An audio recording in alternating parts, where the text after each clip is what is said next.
Alright everyone, I just wanted to do this update video. The B rig that I put a video out on before is done. Dunzzo, like those brainstorm paintball guys like to say. Dunzzo. So the B rig is done. I just wanted to kind of make a video on the final outcome of what is the B rig. So this is what it sounds like. I'm going to run through some of my patches and then I'll explain exactly what I got going on.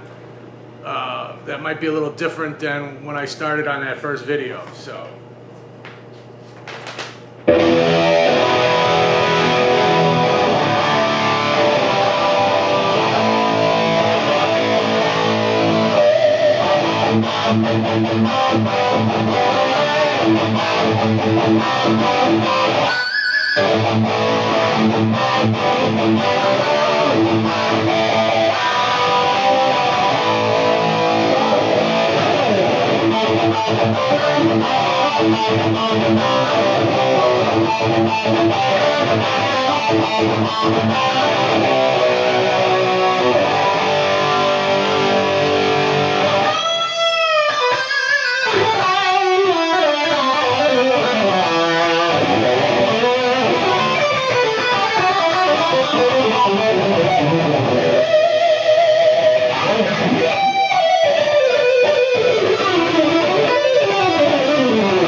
So those were pretty much all the patches that I got programmed into this thing for what I need. So let's take a look at what has changed since I made that first video. Let's watch. All right, so here we are looking at the pedal board. So what originally was going to be the White Sands Overdrive, once again I know I'm wearing old man shoes. Let's just realize I'm old. Instead of the White Sands Overdrive, I had this Keeley modified tube screamer that just seemed to work better for this situation. And I had to get the drop pedal because we do things that are, you know, different tunings. And I went with and replaced the old TU2, TU3 Boss tuner with the Polytune by TC Electronics. I like it. It's, you know, nice big, well, you can't see it now because I'm not playing, but it's nice big bright letters. And then I went, you know, I just got the Mission Engineering expression pedal to, you know, control my wah. That's programmed into the AX8. Put the big buttons on there so it's easier to hit, especially after you've had a few alcoholic beverages. So yeah, this is the pedal board. Nice, compact. I got the padded type, I don't know if it's a padded case or whatever for it that'll fit in when I have to gig. So let's take a look at the rest of the rig. Let's watch.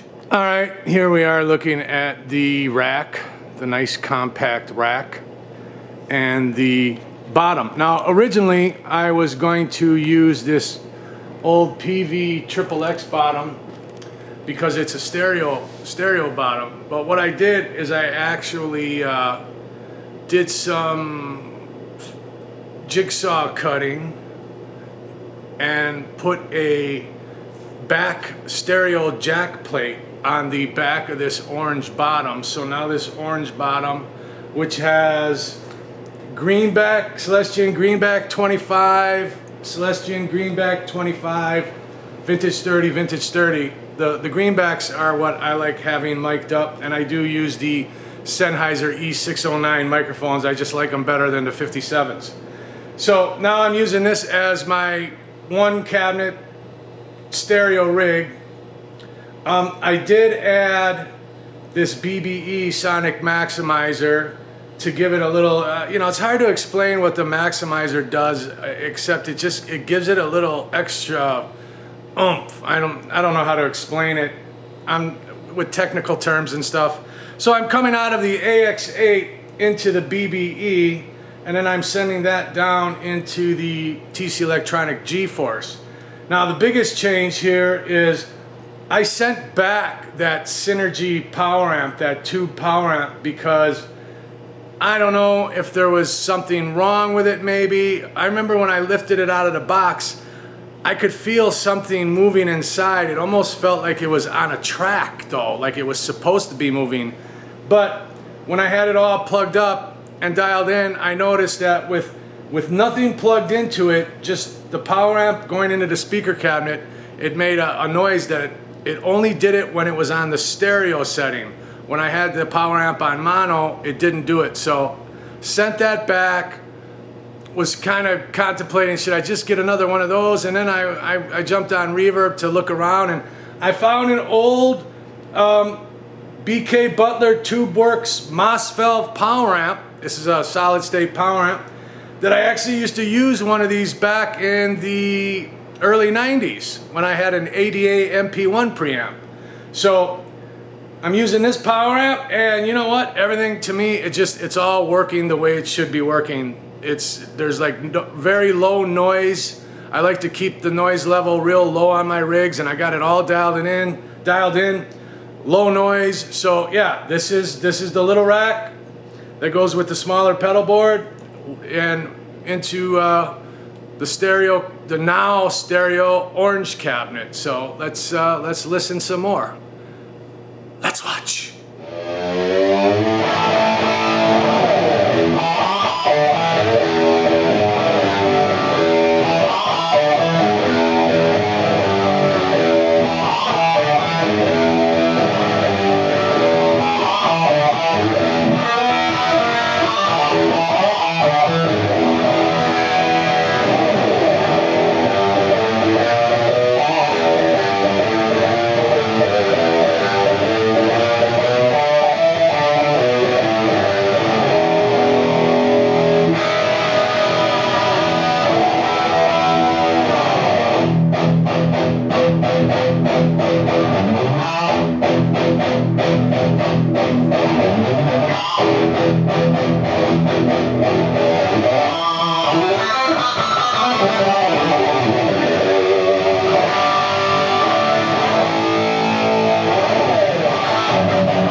that's the B-rig. It's done for like when I do.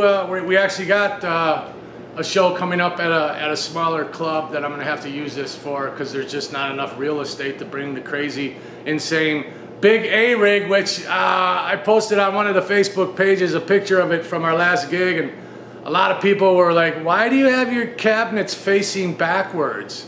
They said it was a waste or whatever. I caught a lot of slack for that, but it's just how I've always done it. I don't like having my cabinet face me. So I'll either have it facing backwards or facing that way. I just like hearing, you know, the sound bouncing off other things. It's just a kooky thing that I've done since forever. I don't know. What are you gonna do? Oh, by the way, yeah, Netty the Stands, taking that worldwide, viral, Netty the Stands.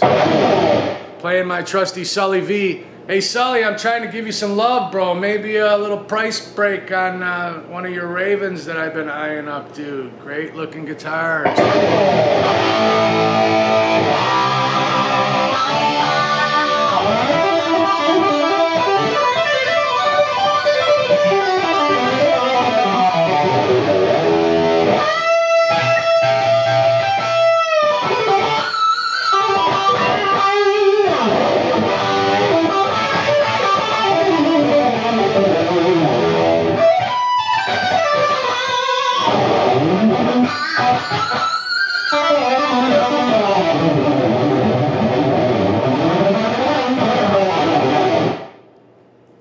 Another thing I wanted to say is I do have the main meat part of the AX8. I did upload those files onto the Fractal AX Exchange or whatever it's called. So if you go on that AX Exchange thing and type in Netty Stands, you'll see those two files for the Fractal AX8, which is basically all my sounds revolve around those two files. So I did do some tweaking from that last video I made because it did, wow, I didn't realize just how bassy I had that sound. I don't know what was going on with my ears that day, but man, it was like super bassy. It didn't, I don't know what, I can't explain what I did, why it was so bassy, I don't know.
So yeah, noodling Netty the Stands, noodling, oh no, I just added another part to the name. Noodling Netty the Stands, viral, worldwide. I don't know, it seems weird that you guys can't see my head. It's like, hey, it's Halloweenish, right? Halloween time, I'm the headless, no, I'm the headless guitar player. How many names am I gonna come up with? Oh, so, late.